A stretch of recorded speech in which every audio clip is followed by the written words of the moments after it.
Hi guys, this is Lisa Gonzalez with Phillips Chevrolet in Frankfort. I'm going to be showing you how to use valet mode on a 2018 Chevrolet Impala Premier.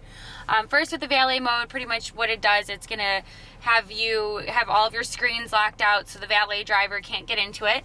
So you're going to go to settings, you're going to go to valet mode. Now you're going to make up a code. For this one, we're just going to do 1, 2, 3, 4.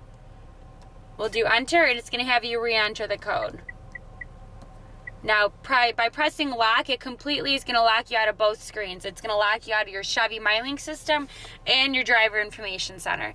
So this is going to prevent the valet person from being able to mess with your navigation system, your Bose sound system, Bluetooth, any kind of icons you don't want him to mess around with. It'll lock him out. To unlock it, you just press the home screen. We're going to put that code in. So 1, 2, 3, 4. Press unlock, and then your screen pops right back up. And that is how you use valet mode on a 2018 Chevrolet Impala Premier.